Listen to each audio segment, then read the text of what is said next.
Actually, she ended up attending 6 different universities in 4 countries in 3 languages and still managed to graduate with a bachelor's degree by the age of 20. So she learned a few tips and she shares some of those in the book.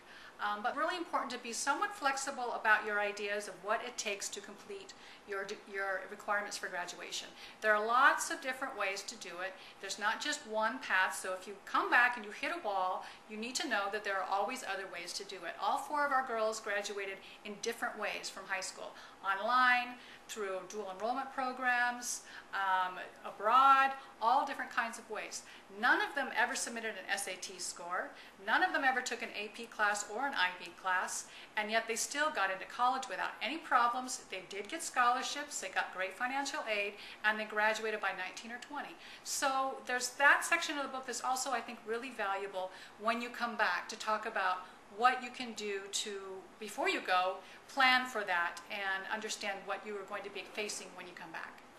My oldest daughter, of course, being the oldest, was the first to go on her Rotary Youth Exchange, and I think it was really remarkable for her whole family to see her when she came back and see how much confidence she had gained. It absolutely changed her life. When she came back from Chile, she spent her senior year in high school doing a dual enrollment program, taking courses at a community college at the same time as taking classes in high school and getting college credit. And that enabled her to basically graduate with her class and enter college as a junior at the age of 18. But more than that, because of her time abroad and her ability to kind of be flexible and understand more about herself, she had a much clearer idea of what interested her, and when she came back she had a very good sense of what she wanted to study, which was public health. Hi, my name is Tycho Frost and I was a Rotary Youth Exchange student to Antofagasta, Chile in 2003 and 2004. The most important thing that you'll get out of your exchange is confidence. When you go on an exchange, you are put in some very awkward positions. You have to be outgoing and meet friends, and you're doing this all in a different language. And then 6 months later, you're giving a speech at your Rotary Club in this language that you didn't know 6 months ago, and you're going out and you're calling friends, and that confidence isn't something that you can just learn in school in a class. You have to go and have experiences to make you feel confident about something, and going on exchange will make you feel that way. I finished my degree. I felt really nervous and probably had the lowest confidence I've ever had because I didn't know what I wanted to do.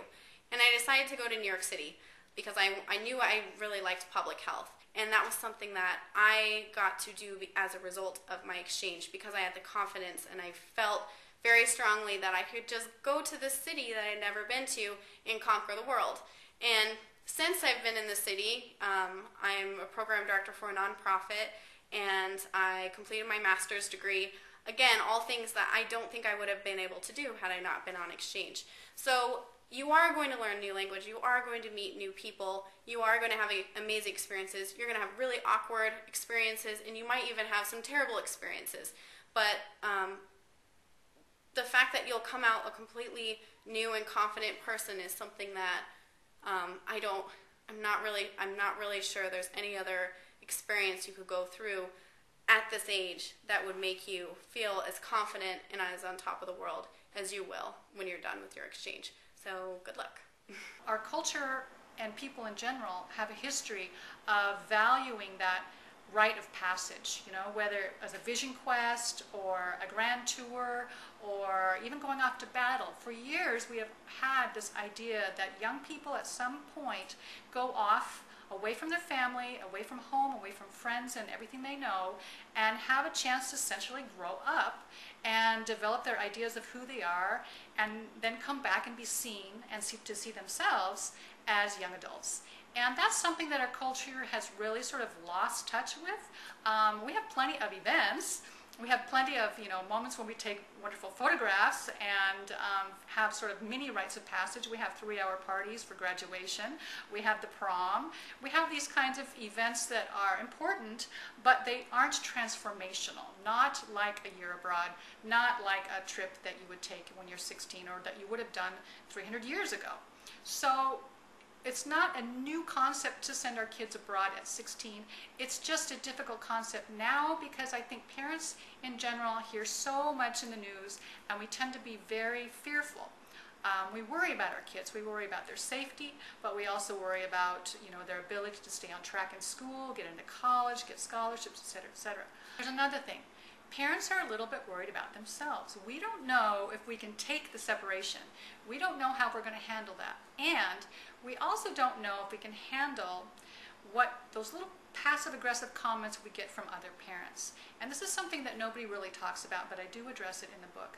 Because what happens is people will say things to you like, wow, it's wonderful that you're letting your son go abroad for a year. I could never let my son go abroad for a year because we are really, really close. We're so close, we would miss each other so much, it's just impossible for us to consider.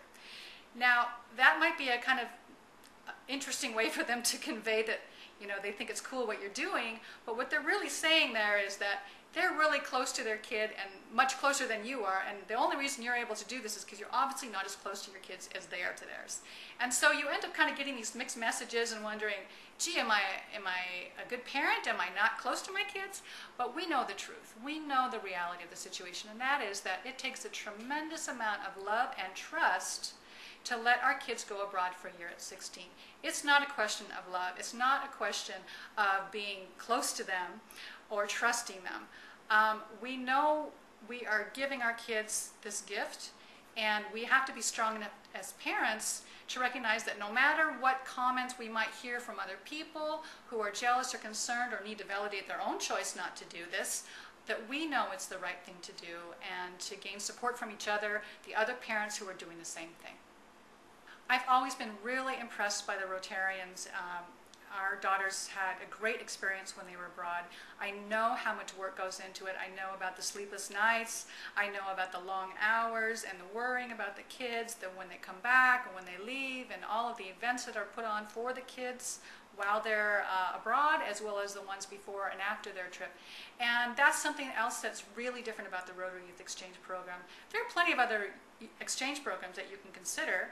Most of them are far more expensive, and a lot of them don't have anything close to the support that the Rotary Youth Exchange Program provides. It's sometimes called the 3-year program, the 3-year exchange, because for a lot of kids, you've got the year before they go, you've got the year they're gone, and the year they come back. And during this time, they're learning, they're meeting other people, they're making new friends, and going through the process and processing it really together.